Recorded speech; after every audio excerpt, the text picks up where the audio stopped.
Katharine, the Duchess of Kent, has passed away at the age of 92. Buckingham Palace releasing a statement confirming she died at her home in Kensington Palace. For years, Katharine, Duchess of Kent, has been remembered as one of the most compassionate and quietly influential members of the British royal family. But now, shocking revelations about the circumstances surrounding her death have surfaced. Buckingham Palace announced today that the oldest member of the royal family had passed away. The official notice, as is tradition, was displayed on the railings outside, Painting a picture far darker and more unsettling than anyone could have imagined. So, could what was once believed to be a private passing of a beloved duchess be holding some secrets? Join us as we uncover the shocking revelation about the death of Katharine, the Duchess of Kent. Katharine, the Duchess of Kent. Katharine, Duchess of Kent, has always been deeply proud of her roots. She herself became a much-loved figure in Yorkshire, but across Britain she became best known as the royal presence at Wimbledon. What made her stand out was not just her dignity, but her warmth, especially the way she treated players who came second. Instead of leaving them in the shadow of defeat, she offered them kindness, comfort, and encouragement. That gentle touch won her millions of admirers who saw her as a royal with a truly human heart. For more than 40 years, Katharine devoted herself to public service, taking on countless duties and becoming a quiet source of inspiration for younger royals who followed in her footsteps.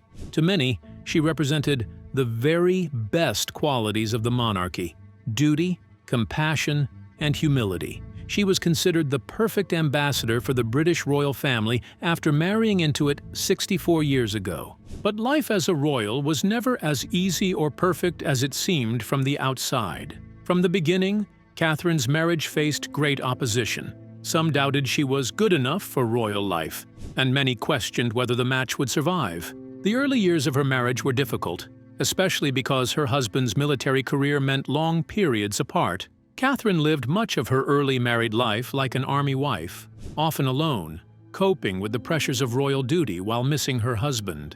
These hardships took a toll, and she even fell into depression so severe that at one point the marriage nearly collapsed. It has been said that she even considered divorce, a shocking thought for a royal at that time. She endured these struggles quietly, carrying heavy burdens while still appearing graceful in public. Over time, Katharine chose to withdraw from many of her public duties and stepped back from the constant spotlight of royal life. Remarkably, she did this without seeking attention or making grand announcements. Throughout her marriage, she also challenged tradition in bold ways.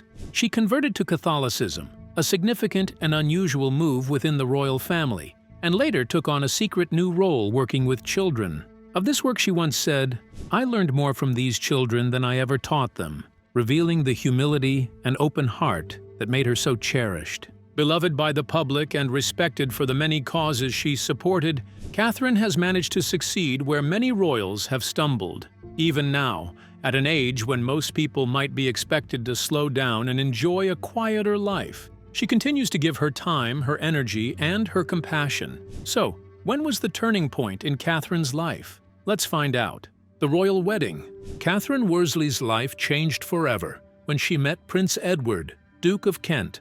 Edward was the eldest son of Prince George, Duke of Kent, and Princess Marina of Greece and Denmark. Their paths crossed when he was stationed at Catterick Camp, and from that moment, their story began to take shape. On the 8th of June, 1961, Katharine and Edward were married in a ceremony of extraordinary beauty and history at York Minster. It was no ordinary royal wedding. It was the first time in 633 years that York Minster had hosted such an event, the last one being the marriage of King Edward III to Philippa of Hainault in 1328. The entire day was filled with a sense of tradition and grandeur. Katharine's father proudly walked her down the aisle, while Edward's younger brother, Prince Michael of Kent, stood as best man. Among the bridesmaids was young Princess Anne, who would later become the Princess Royal. The Archbishop of York, Michael Ramsay, conducted the ceremony, lending it the weight of both faith and heritage. The guest list glittered with names of royalty and famous figures from across the world. Legendary actor and playwright Noel Coward attended, as did American actor Douglas Fairbanks Jr. Members of the royal families of Britain, Greece, Denmark, Norway, Yugoslavia, Romania, and Spain also filled the cathedral, adding to the international importance of the day. Catharine's wedding dress was a creation worthy of such a moment. Designed by John Kavanagh, it was made of delicate white silk gauze. The gown was regal and striking, with a high neckline, long sleeves, and a sweeping train that demanded attention. A staggering 273 yards of fabric were used to craft it. To complete her look, Katharine wore the Kent diamond and pearl fringe tiara, which held her veil in place and sparkled brilliantly as she walked into her new royal life. The marriage soon brought the joy of children. The couple's first child, George, Earl of St. Andrews, was born on the 26th of June 1962 at their family home, Coppens. He would later marry Silvana Tomaselli. Their second child, Lady Helen Taylor, was born on the 28th of April 1964, also at Coppens, and she would go on to marry Timothy Taylor. Their youngest, Lord Nicholas Windsor, arrived on the 25th of July 1970 at King's College Hospital in London, and in 2006 he married Paula Doimi de Lupus de Frankopan. But family life also carried heartbreak. In 1975, Katharine suffered a miscarriage caused by rubella. Then, in 1977, she gave birth to a stillborn son, named Patrick. These losses brought her deep sorrow, and she later admitted they pushed her into a dark period of depression. Speaking openly in 1997, she described just how devastating the experience had been, saying that it gave her a deep compassion for any woman who endured the pain of stillbirth. Katharine's life as the Duchess of Kent took her far beyond Britain. She lived in Hong Kong and Germany while her husband served with the military, adapting to the challenges of military family life. Together, she and Edward represented the Queen on numerous official occasions. They traveled widely, attending events such as the Ugandan independence celebrations and the coronation of the King of Tonga, carrying the royal presence to distant parts of the world. Their home life was also steeped in royal tradition. For many years they lived at Wren House, within the grounds of Kensington Palace in London. From 1972 to 1990, they also leased Anmer Hall, a peaceful country residence in Norfolk that gave them space away from the bustle of city life. Through joy and sorrow, public duty and private struggle, Katharine, Duchess of Kent, carved out a life of dignity, compassion, and resilience, while standing faithfully by her husband's side. But why did Katharine join the Catholic Church? Let's take a closer look. Royal Catholicism event. In January 1994, Katharine, Duchess of Kent, made a very personal and historic decision. She formally joined the Catholic Church, becoming the first member of the British royal family to do so since King Charles II in 1685. This was not something done lightly. It was a choice she felt deeply about, and she received the approval of Queen Elizabeth II, the reigning monarch at the time. When she later spoke about her decision in a BBC interview, Katharine explained it with striking honesty. She said that she loved having clear rules to follow, and the Catholic Church gave her exactly that. And the Catholic Church offers you guidelines, she remarked. I have always wanted that in my life. I like to know what's expected of me. I like being told, you shall go to church on Sunday, and if you don't, you're in for it. Her words showed both her sense of discipline and her gentle humor about faith. This move was groundbreaking because of the long and complex history between the British monarchy and Catholicism. Since the Act of Settlement of 1701, any royal who married a Catholic automatically lost their place in the line of succession to the throne. However, there was an important distinction in Katharine's case. The act did not apply to someone who married an Anglican who later converted to Catholicism. Katharine had been Anglican when she married Prince Edward, Duke of Kent, so his position in the line of succession was not affected by her later conversion. This meant the Duke of Kent retained his rightful place without any constitutional complications. Over the years, Katharine's decision influenced members of her family. The couple's younger son, Lord Nicholas Windsor, chose to become Catholic as well. Their grandson, Lord Downpatrick, and their granddaughter, Lady Marina, also followed the same path. It was clear that Catharine's faith and example had left a lasting impact, encouraging the younger generation to embrace Catholicism with conviction. The situation of their elder son, George, Earl of St. Andrews, was slightly different. He had married a Catholic, and under the old rules of the Act of Settlement, this marriage disqualified him from the line of succession. However, history shifted once again in 2013, when the Succession to the Crown Act was passed. This new law overturned centuries of exclusion and allowed those who had married Catholics to be restored to their rightful place in the succession order. The Earl of St. Andrews was once again recognized in line to the throne. As for the future, the family's title itself carries its own importance. The Dukedom of Kent is not governed by the Act of Settlement. This means that Lord Downpatrick, who is Catholic, remains in line to inherit the title of Duke of Kent one day. His Catholic faith does not prevent him from becoming the head of the family or taking on the responsibilities tied to the dukedom. Catharine's decision in 1994 may have seemed like a personal choice guided by her heart and her faith, but in truth, it carried far greater weight. It quietly challenged centuries of royal tradition, influenced her children and grandchildren, and showed that even in one of the oldest royal families in the world, change and faith could walk hand in hand. But how was her early beginning like? Let's find out. Catharine historical background.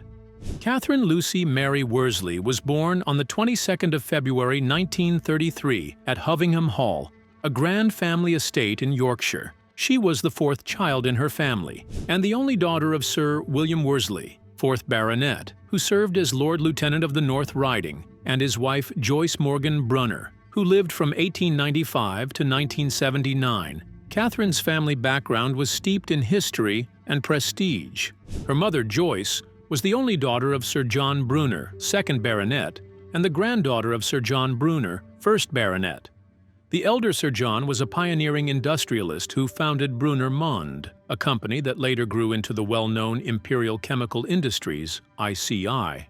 On her father's side, Catharine's family could trace its roots back to the 17th century. She was a direct descendant of Oliver Cromwell, the Lord Protector of England, through his youngest daughter, Frances Cromwell, Lady Russell. Such heritage gave her both industrial and historical connections that linked her to Britain's political, economic, and social past. When Catharine was a baby, her family christened her at All Saints' Church in Hovingham on the 2nd of April 1933. Her godparents reflected her family's wide connections. They included her maternal uncle, Sir Felix Brunner, 3rd Baronet, as well as Major Sir Digby Lawson, 2nd Baronet, her paternal aunt Lady Colgate, and Margaret Darcy Fife of Nunnington Hall. Despite her privileged background, Catharine's early childhood was unusual in one important way. She received no formal education until she was 10 years old. Once she began schooling, she studied at Queen Margaret's School in York and later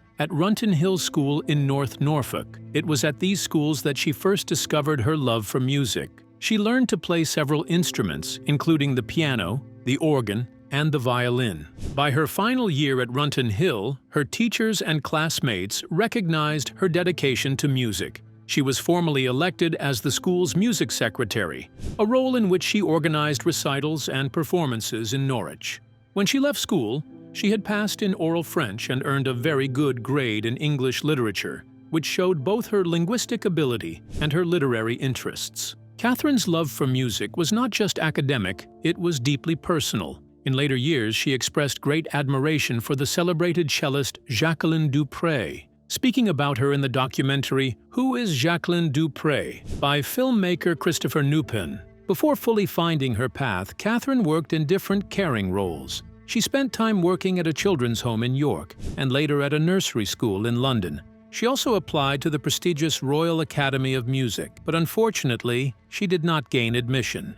Undeterred, she followed her brothers to Oxford, where they were studying at the university. While there, she enrolled at Miss Hubler's finishing school at 22 Merton Street. The school was small and selective, with only 8 pupils, and Catharine dedicated most of her time there to music. Her education was carefully structured under 3 teachers: the principal, Miss Hubler, who taught French literature, painting, and history, a French woman who taught cookery, and a Viennese lady who gave her music lessons. This unique combination of personal heritage, musical devotion, and early life experiences shaped Katharine into a woman who carried both history and art within her character. Her path may not have followed traditional academic success, but her determination and love for music gave her a distinctive voice within her family, and later within the royal family itself.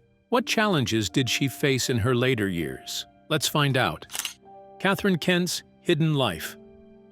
In 1978, Katharine faced a difficult time when she was admitted to the hospital for several weeks because of what was described as nervous strain. Soon after, the BBC reported that she had been diagnosed with both celiac disease and Epstein-Barr virus. These illnesses often show symptoms that are very similar to ME, also called chronic fatigue syndrome, leaving her weak and exhausted. Years later, in 1999, she found herself at the center of an unusual royal controversy. A close friend of hers had died, leaving behind a 12-year-old boy. Katharine wanted to comfort the child by letting him sit beside her in the prestigious royal box at Wimbledon, but her request was denied.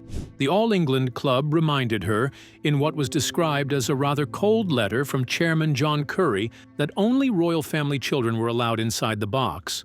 Although other seats were offered, Katharine was so upset that she threatened to boycott the royal box entirely. By 2002, Katharine decided to quietly step back from royal life. She chose not to use the style Her Royal Highness anymore and reduced her public duties. From then on, people simply called her Katharine Kent, or Katharine, Duchess of Kent, though in official documents she was still listed as HRH, the Duchess of Kent. Despite her retreat from the spotlight, she remained loyal to her family and attended some of the biggest events of the time, such as the wedding of Prince William and Catherine Middleton in 2011, the Queen's Diamond Jubilee celebrations in 2012, and Prince Harry's wedding to Meghan Markle in 2018. However, she chose not to appear at Queen Elizabeth II's funeral in 2022 or King Charles III's coronation in 2023. Her personal passions often shone through more than her royal titles.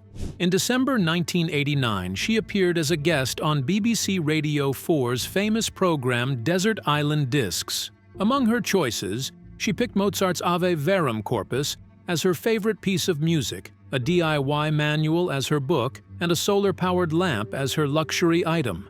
True to her love of teaching, in 1996, she began working as a music teacher at Wansbeck Primary School in Hull, giving piano lessons both at the school and in a small rented flat near Kensington Palace.